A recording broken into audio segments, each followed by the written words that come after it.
इस assertion reason की series में अब तक हमने कई चैप्टर्स डिस्कस कर लिए हैं, आपने देखा होगा।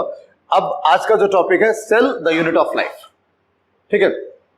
इसमें आपका जो पहला क्वेश्चन दिया है उसको करने से पहले वही पुराना पार्ट, वही पुराना डिस्कशन कि जैसे ही ऑप्शन पढ़ेंगे पहला टारगेट हमारा क्या होगा, यह देखना है कि दोनों सेंटेंस हमारे सही है या गलत है। अगर दोनों सेंटेंस गलत है तो answer is D, according to my instruction till now. अगर दोनों सेंटेंस में सी वाला रीजन गलत हो गया तो आंसर सी। मैं बार बार कह रहा हूं, ये मेरा इंस्ट्रक्शन है, जो मैं कह रहा हूं। किताब का, एग्जाम का इंस्ट्रक्शन बदल सकता है, ठीक है। और अगर दोनों के करेक्ट एक्सप्लेनेशन एक दूसरे को देख के मुंह नहीं बना रहे तो आंसर इज ए, और बना रहे तो बी। आइए पहला सवाल, cell is the fundamental structure and the functional unit of all living organism. कह रहे हैं बिना सेल के, मतलब सेल हर ऑर्गेनिज्म का एक पार्ट है, बेसिक स्ट्रक्चर है, फंक्शनल यूनिट है। इसका रीजन लिखा हुआ है कि all the unicellular organism are capable of independent existence. एक सेल का भी अगर कोई प्राणी है तो वो खुद से सेल्फ रह सकता है, अपने जीवन, अपने दैनिक कार्यों को कर सकता है, अपने जीवन दिनचर्या को पूरा कर सकता है। एनसीईआरटी ने इसी क्रम में एक पॉइंट और जोड़ा मैंने, anything less than a complete structure of a cell does not ensure independent living existence. क्या आंसर आपको पता चला? क्या है आंसर? ए, बिना देखे बिना समझे answer a. Question number second, आसान सा सवाल। Inside each cell is a dense membrane bound structure called nucleus. Double membrane या single membrane? Double membrane. Porous या नॉन पोरस? पोरस। ये सारे सवाल होने चाहिए।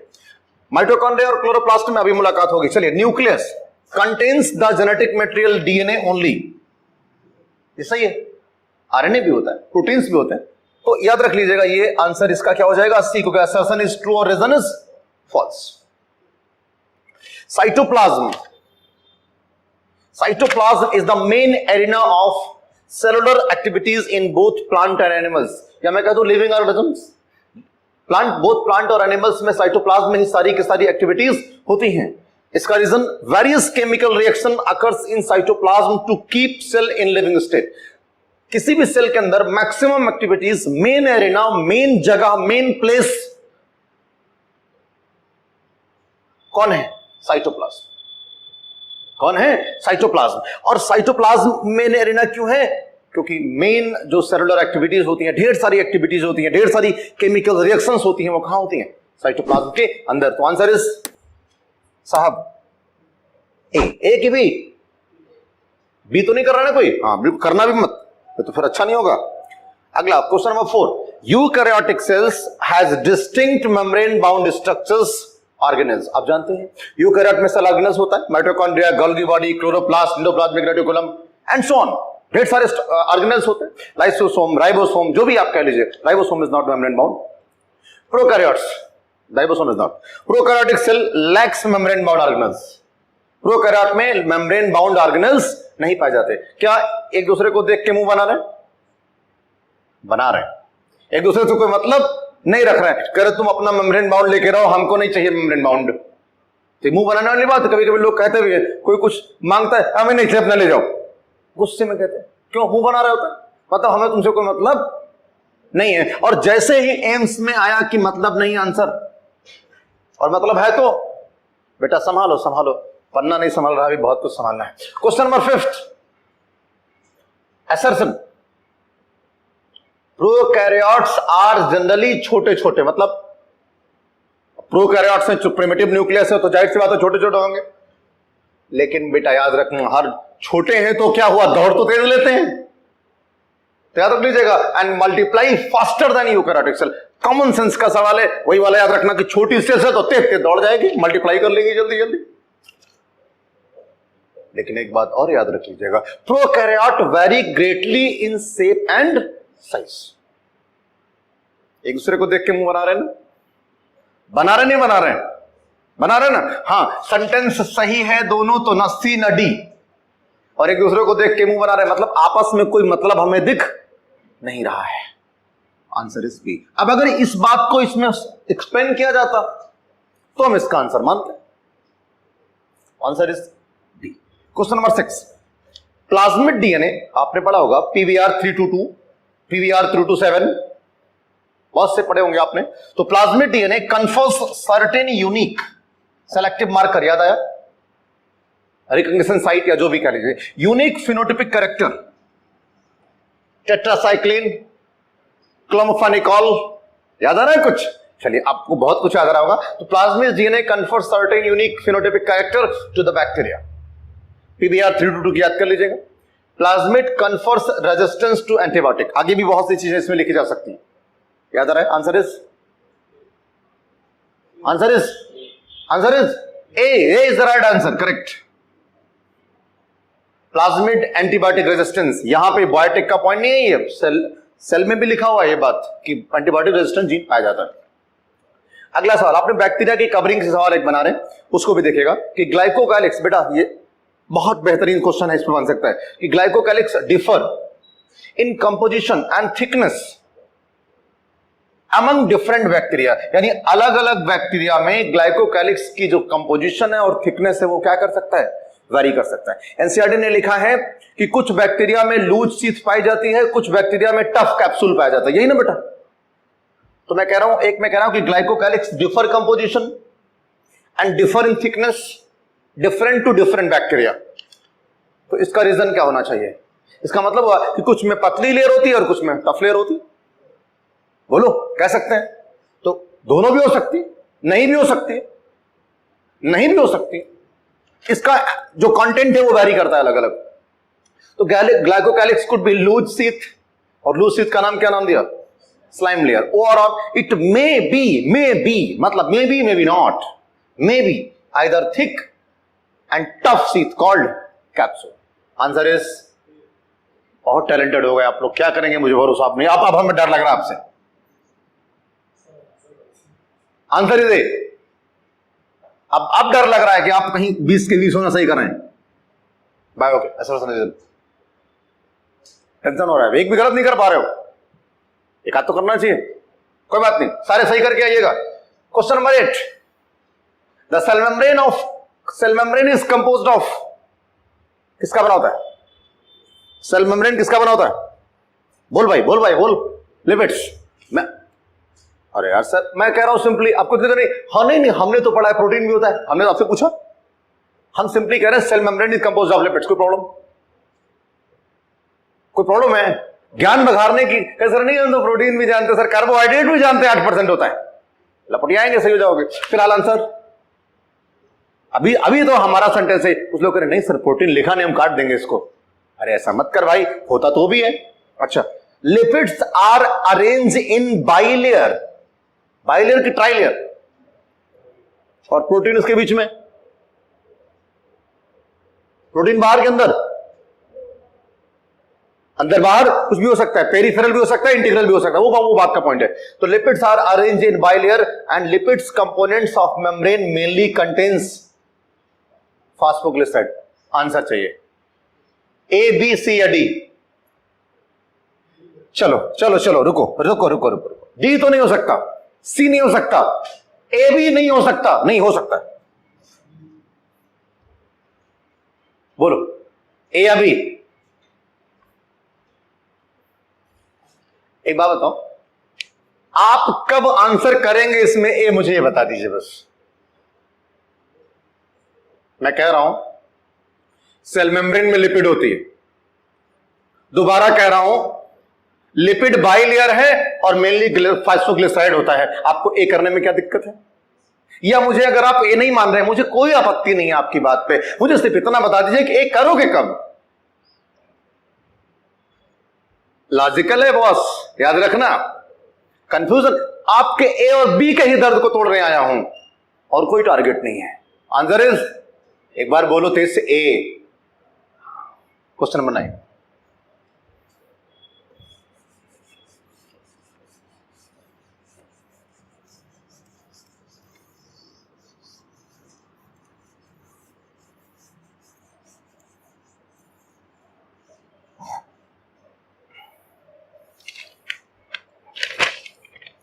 बेटा ये 3 महीने की मेहनत है, 3 महीने से इस पे काम चल रहा है, एक दिन में नहीं बनता। आइए question number 9,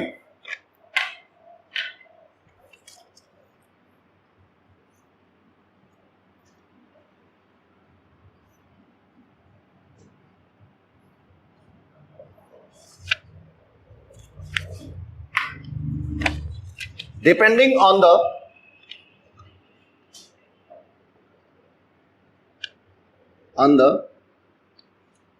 ease of extraction, membrane protein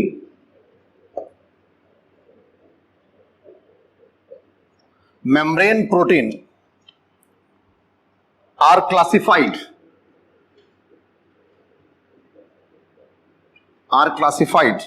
as integral अथवा ओआरआर पेरिफेरल। शायद आपको ये पॉइंट अभी ही तो मैंने इशारों में कहा, याद आ रहा है? चलिए इसका रीजन पे जाएं। अगर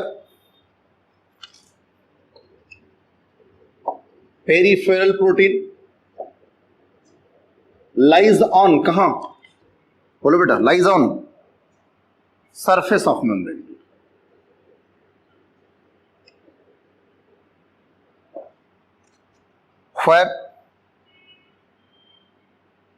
whereas integral proteins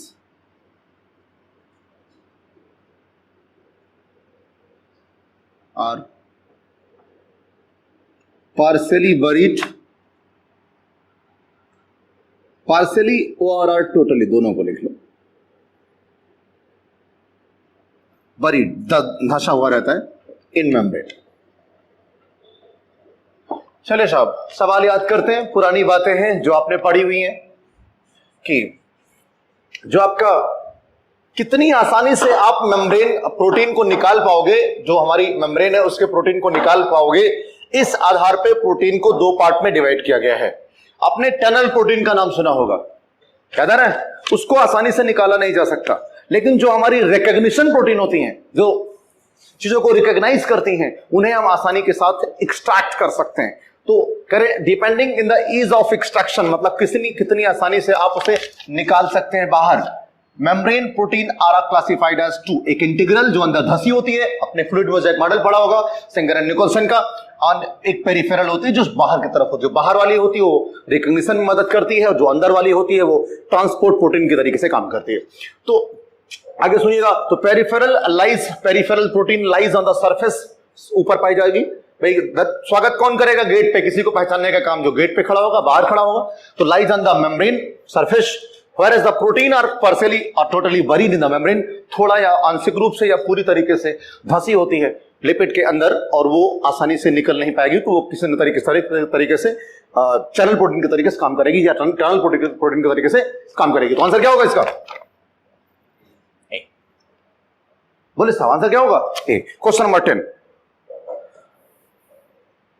अब एक सवाल, मेम्ब्रेन की जब हम बात करते हैं तो एक बात आपके मन में आ सकती है कि मेम्ब्रेन का काम क्या है। तो ये कहीं ना कहीं ट्रांसपोर्ट के तरीके से काम करते हैं, बड़ा इंपॉर्टेंट फंक्शन होता है।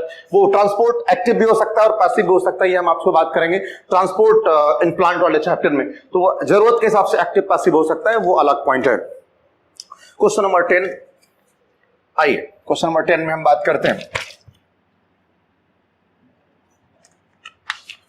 The cell wall of algae are, the cell wall of algae has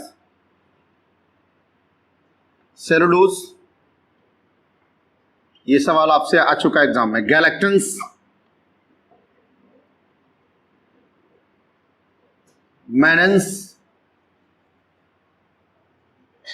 and calcium carbonate. क्या? Calcium carbonate. एक दूसरा sentence, the cell wall of plants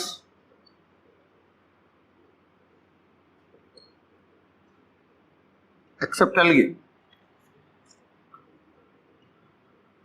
consist of cellulose, hemicellulose, pectins. Clear बेटा? और हम आपसे यहां थोड़ी सी बात और करेंगे। Cell wall of algae has the cellulose, मैं बार बार इसको पॉइंट आउट करता हूं, cellulose, galactans mannans and minerals like calcium carbonate, NCERT की लाइन है, and minerals like calcium carbonate. बेटा ये सेंटेंस क्या है, सही है गलत? सही, बिल्कुल सही, परफेक्ट स्टेटमेंट, बिल्कुल मजा आ जाता है पढ़ने के बाद और सही भी हो जाता है। The cell wall of plant except algae, कौन से एल्गी को छोड़ के, consist of cellulose, hemicellulose, pectins and proteins. एक दूसरे को दूध के मुंह चिढ़ा रहे हैं ना, चिढ़ा रहे हैं कि नहीं? आंसर इज, लेकिन एक बात बोलनी पड़ेगी, बैक्टीरिया, पेप्टाइडोग्लाइकेंस, बोलिए, फंजाई, काइटिन, याद आ रहा है? आर्कीबैक्टीरिया, ईथर लिंकेज होता है उसमें, काफी स्ट्रांग होता है, ब्रांच्ड, याद है ना? तो वो सब तो जिससे हमने लास्ट लेक्चर में ये सारे बात बायोलॉजिकल क्लासिफिकेशन वाले टॉपिक में जब हम एआर करा रहे थे तो वहां पे हमने आपसे बात करी थी कि उसमें तो कुछ स्पेशल बातें पाई जाती हैं। तो बेटा इसका आंसर, सवाल बहुत अच्छा है, answer is B, question number 11।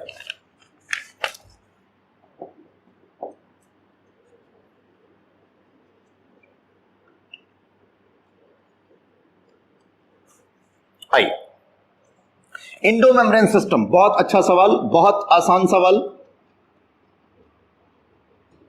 Indo membrane system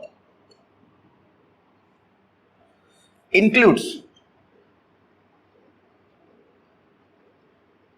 ER, Golgi body, lysosome and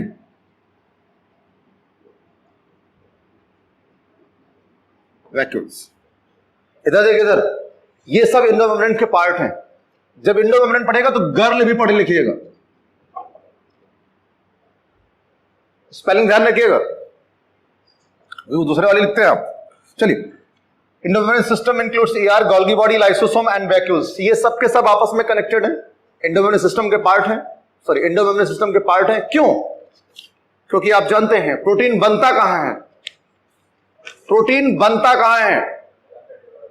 endoplasmic reticulum पे, ठीक है। बाकायदा उसकी प्रोसेसिंग और पैकेजिंग कहां होती है? जो पैकेजिंग होती है वो किसमें होती है? उसके अंदर ढेर सारे एंजाइम होते हैं और एंजाइम प्रोटीन होते हैं, आप जानते हैं। और जो कूड़ा कबाड़ रह गया वो कहां स्टोर होता है? वैक्यूल्स में। अगेंस्ट द ग्रेडियंट या अलोंग द ग्रेडियंट? गलत बात, गलत बात, गलत बात, आंसर देर में आया है, अगेंस्ट द ग्रेडियंट। याद आ रहा है ना, एनसीईआरटी में लिखा अगेंस्ट द ग्रेडियंट। क्यों? क्योंकि वैक्यूल्स में एक्सक्रीटरी मटेरियल का कंसंट्रेशन ज्यादा होता है। हमें लगता है रीजन लिखूं कि ना लिखूं? अरे दे ऑल आर कोऑर्डिनेटेड, बोलिए साहब। तो इसका आंसर, बहुत अच्छा सवाल है एनसीईआरटी का, जरा मार्क करेंगे। All these parts are together considered as endo membrane system. ये बिकाज उकाज नहीं लिखूंगा मैं, एक लाइन लिखूंगा क्या? Their functions are coordinated. और आप इसका जानते हैं काम, कैसे कैसे क्या होता है, पूरी सिस्टम आपको पता होना चाहिए। Question number 12, the SER is major site for, किसके लिए? बोल दे बाबू, फॉर सिंथेसिस ऑफ। कुछ लोग कह रहे हम ना बोलेंगे सर, आप खुद से लिखो, सिंथेसिस ऑफ लिपिड्स। आपको पता है SER नहीं, SCR बोल रहा हूं। SCR क्या बनाता है? लिपिड्स। और ER क्या बनाता है? ER लिपिड नहीं बना सकता क्या? ER भी लिपिड बना सकता है। मैं वहां पे RER थोड़ा ना कह रहा हूं। जब SCR के साथ ER कहूंगा तो RER समझेंगे आप, ना सर जी। चलिए, तो SCR इज a major site for synthesis of lipids. एक काम SCR का अगर बोलें तो क्या? डिटॉक्सिफिकेशन, याद रख लीजिएगा। एक फंक्शन आएगा तो क्या करेंगे? डिटॉक्सिफिकेशन। चलिए, इसका रीजन है ये, in animal cells lipid like steroids hormone are synthesized in RER। Sentence सही है गलत? सही है गलत? गलत है ये। और अगर ये गलत है तो आंसर ये सही है गलत है?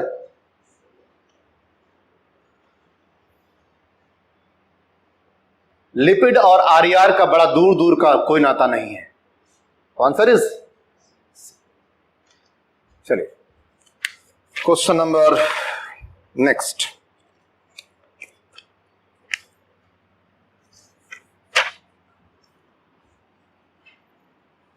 गोल्गी बॉडी पे बड़ा अच्छा सवाल बन सकता है, आप जब भी पढ़ें तो जरूर ध्यान से पढ़ें कि क्या बन सकता है, ठीक है? क्योंकि गोल्गी बॉडी में ही ग्लाइकोसाइलेशन, ग्लाइकोलिपिड और ग्लाइकोप्रोटीन का फॉर्मेशन होता है।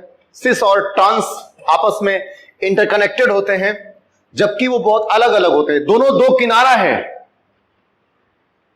याद आ रहा है? दोनों दो किनारा है, लेकिन क्या हुआ, दो किनारे हुए तो भी क्या हुआ, साथ साथ है। सिस और ट्रांस अलग अलग होते हैं, maturing face and forming face अलग अलग होते हैं, लेकिन फिर भी आपस में जुड़े होते हैं। एक इस घाट एक इस घाट, नदी का दोनों किनारा अलग अलग होता है लेकिन आपस में कनेक्टेड होता है। गोल्गी बॉडी से शायद सीखा होगा। चलिए अगला सवाल, क्वेश्चन नंबर कौन सा है साहब, 13। This is assertion, this is reason, this is assertion, this is reason. आई सवाल बहुत आसान सा, इधर देखिए, लाइसोसोम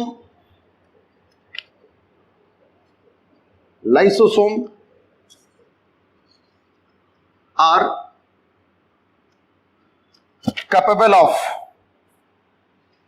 of digesting CPLN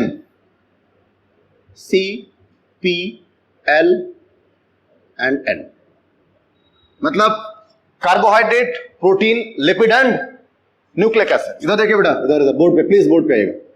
ये सबके सबको डाइजेस्ट कर सकता है, कार्बोहाइड्रेट को भी कर सकता है, लिपिड को भी कर सकता है, प्रोटीन को भी कर सकता है, न्यूक्लिक एसिड को भी कर सकता है। कौन? Lysosome. Reason, the isolated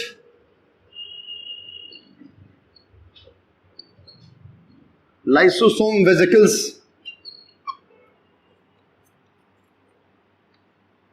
are rich in almost all type of, बेटा आप इससे ज्यादा की उम्मीद ना करिएगा कि आपके एग्जाम में लिख के मिलेगा। बस हमने तो यहां आपके जो आपके पास प्रिंटेड सीट है उसमें सब कुछ लिख दिया है, लाइपेजेस, प्रोटीएजेस, कार्बोहाइड्रेजेस सब लिख दिया है, बट आप एग्जाम में एग्जामिनर से उम्मीद ना करें कि वो आपको सब लिख के देगा। एग्जाम में उतने लिखेगा, the isolated lysosomal vesicles are rich in almost all type of hydrolysis enzyme. आप दुखी ना होइएगा, इससे कम वो नहीं लिख सकते, क्योंकि आपसे कोई पर्सनल दुश्मनी नहीं है उन्हें, वो सवाल सही कराना चाहते हैं। अगर आप करेंगे तो आंसर अब तक तो आपने दे दिया होगा। बहुत समझदार हैं हो गए आप लोग, पता नहीं कहां सीखा मुझे नहीं मालूम, बट फिर भी आंसर आपने ए कर दिया। तो याद रखिएगा, लाइसोसोम के लाइसोसोम जो होता है ये सबको डाइजेस्ट कर सकता है, प्रोटीन, कार्बोहाइड्रेट, फैट, लिपिड। क्यों? Because it contains all types of hydrolytic enzymes named as, आप जानते हैं डाइजेस्टिव सिस्टम में पढ़ाऊंगा कि वो एंजाइम कौन सा है, उसकी मैकेनिज्म क्या है, वो assertion reason of digestive system, chapter number 16। Wait करिए अभी, क्वेश्चन नंबर 14। छोटा सा सवाल, mitochondria have 2 aqueous compartment.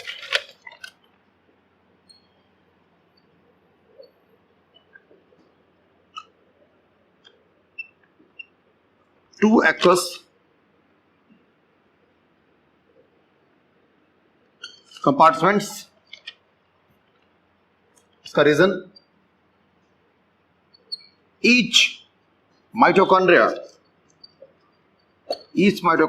is a double membrane bound structure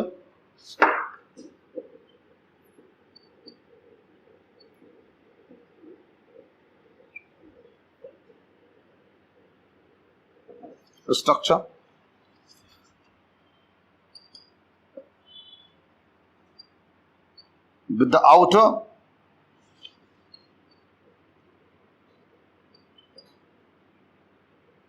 and inner membrane dividing its lumen distinctly.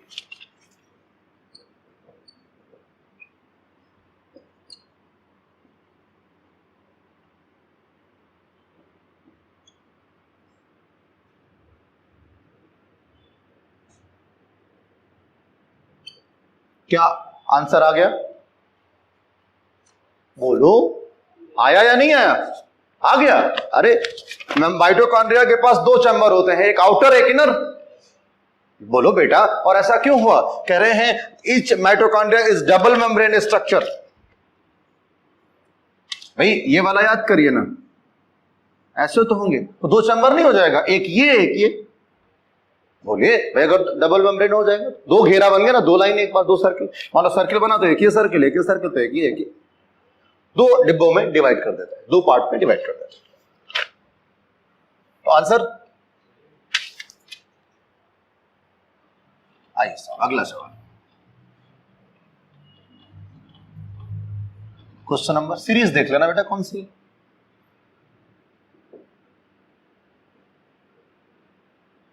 Question number 15, chloroplast are responsible for photosynthesis. अच्छा लगा?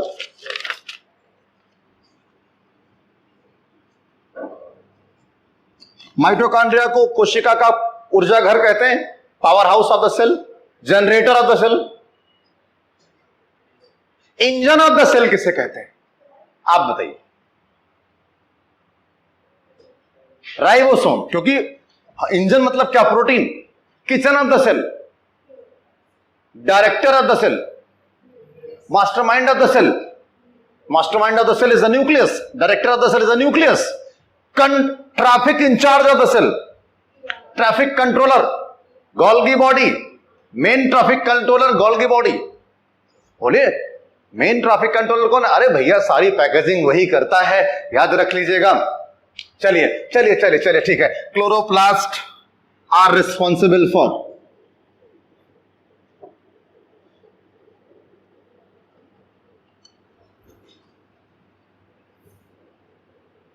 photosynthesis. Chloroplast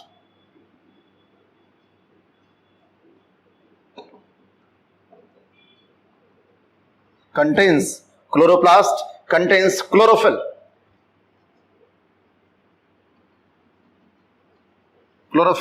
and carotenoid pigment.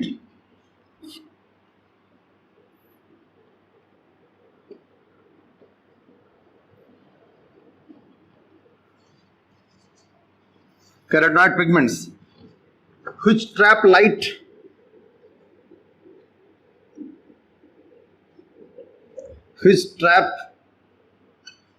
energy required for photosynthesis.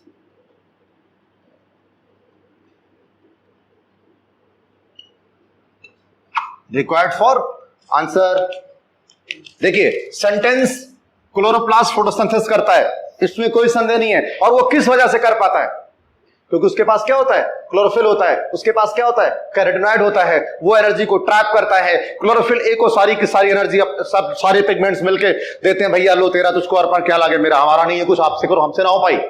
क्यों? Light harvesting complex याद कर लीजिएगा, याद है ना? Light harvesting complex में सारे के सारे रेजोनेंस ट्रांसफर मैकेनिज्म के द्वारा सारे के सारे पिगमेंट्स अपनी एनर्जी को ट्रांसफर कर देते हैं। किसको? क्लोरोफिल ए को। कुछ याद आ रहा है? पुरानी कहानी है, प्लांट फिजियो का जब डिस्कशन होगा एआर का, तो उसमें आपको जल्दी से बहुत जल्दी ही मुलाकात होगी इस टॉपिक्स के साथ। तो answer is A. Question number 16,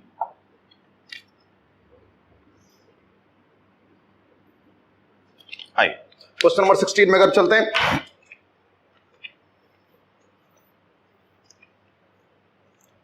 the arrangement of flagellar axonemal microtubule,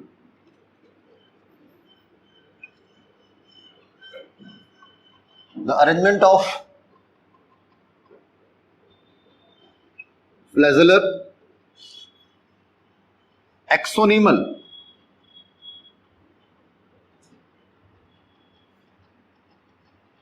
microtubules is referred as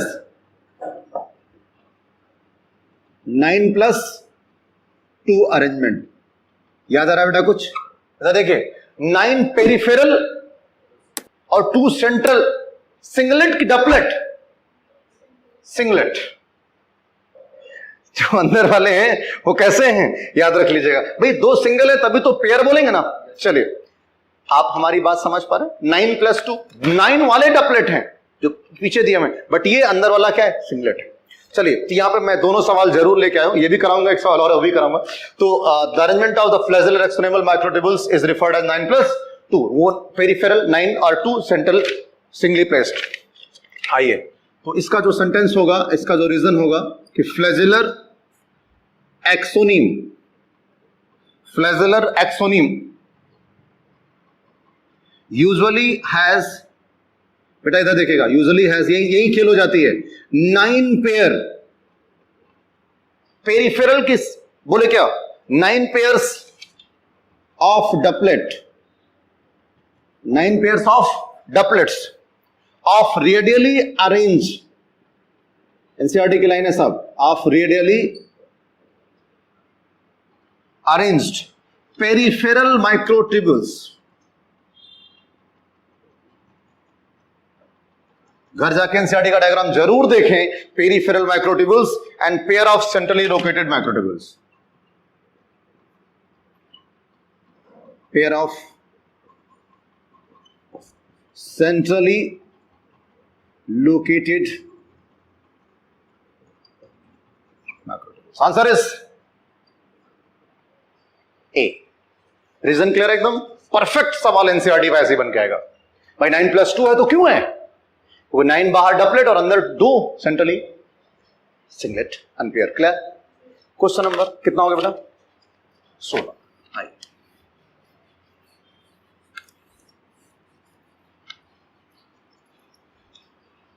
next question is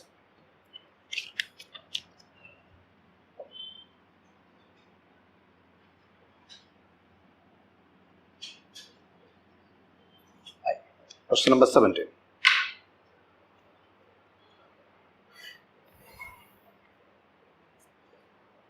Each centriole is made up of, each centriole is made up of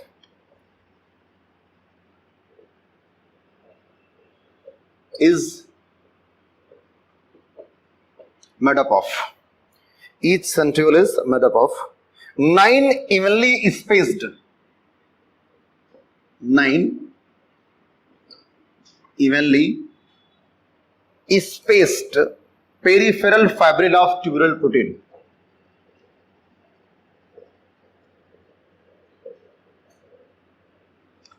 peripheral fibril of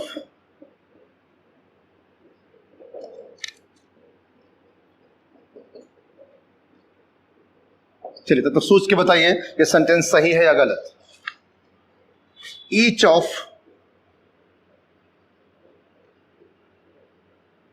peripheral fibril, each of peripheral fibril of centriole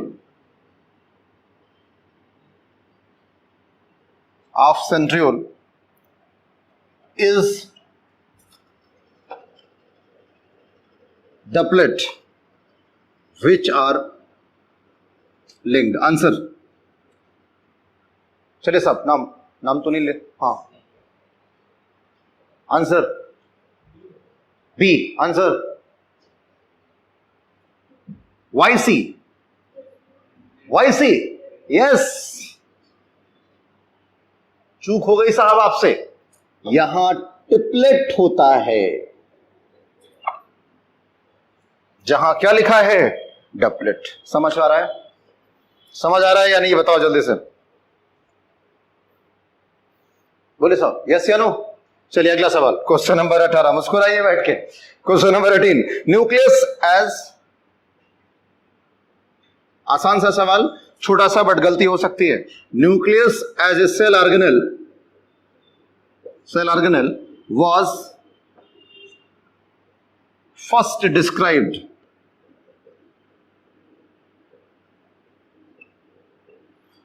described by Robert Brown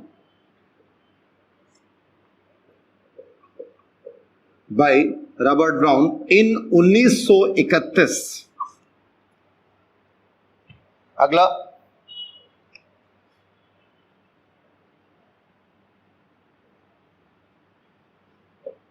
materials of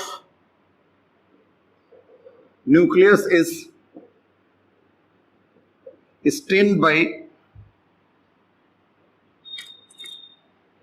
basic dye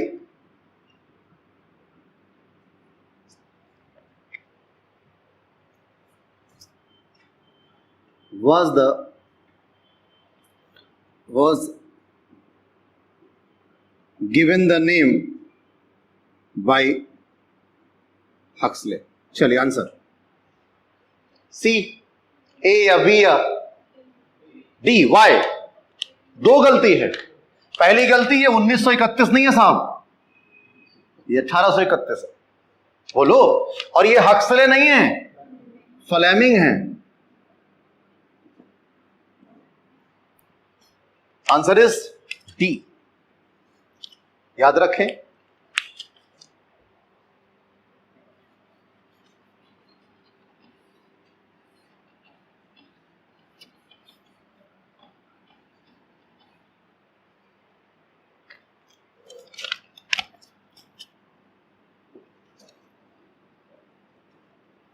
question number 19, there is a proper connectivity, there is a proper connectivity in between nucleus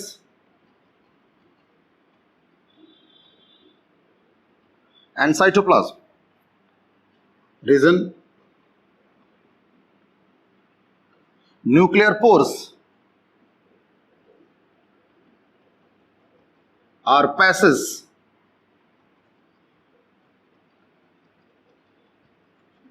through which movement of DNA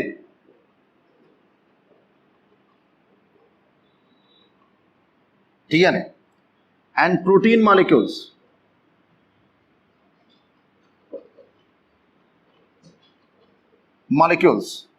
takes place in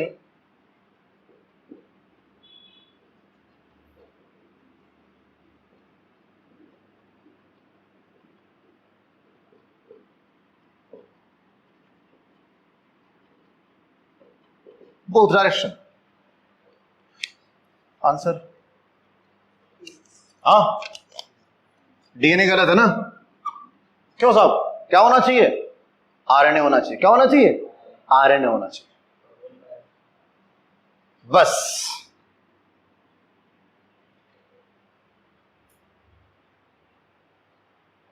दोनों direction में move कर सकते हैं, लेकिन एक molecule एक ही direction में move कर सकता है। आप समझ पा रहे हैं? ये बात याद रख लीजिएगा। तो भैया देख लीजिए, अगर ये न्यूक्लियस है, इसके अंदर बाकायदा एक पोरिंग सिस्टम है, ऐसे बात कर रहे हैं।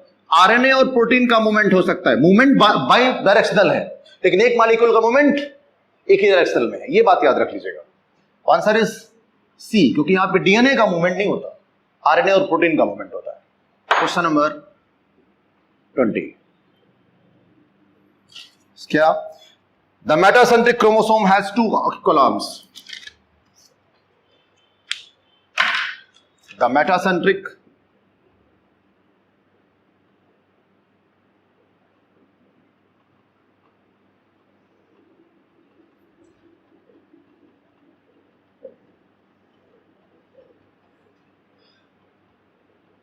To equal arms. क्यों इक्वलॉम्स होता है?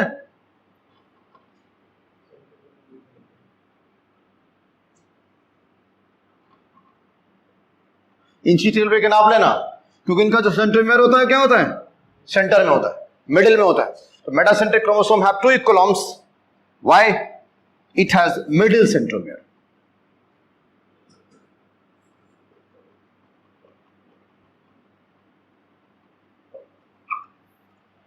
Answer is A. देखिए बेटा, ये तो था हमारा cell the unit of life का पूरे चैप्टर से। इसमें सैड क्रोमोसोम से भी सवाल बन सकता है, एनओआर रीजन से भी सवाल बन सकता है। 12, 13, 21, 22, 23, 20, 21, 22 वो भी याद रख लीजिएगा। सिर्फ इतना कहना चाहता हूं कि एक स्ट्रेटजी होती है एएसएसएन रीजन को करने की, और उसी को फॉलो करिएगा। सब्जेक्ट आपको पूरा आता है, इसका मुझे भी विश्वास है और आपको भी विश्वास है। आसानी के साथ रुक के, समझ के सवाल को करेंगे, सवाल को टैटल करेंगे तो सवाल बहुत आसानी से सही हो जाएगा। असर्शन रीजन 20 के 20 आप सही कर सकते हैं, बट सवाल की समझ आपको देखनी होगी कि एग्जामिनर क्या पूछना चाहता है। इसी सीरीज में हम आगे भी सारे चैप्टर्स की डिस्कशन ऐसे ही करते रहेंगे, लेकिन उसके लिए आपको जुड़े रहना होगा। अगर आप लगातार चीजों को देखते रहते हैं, आपका कोई पार्ट छूटेगा नहीं। Thank you.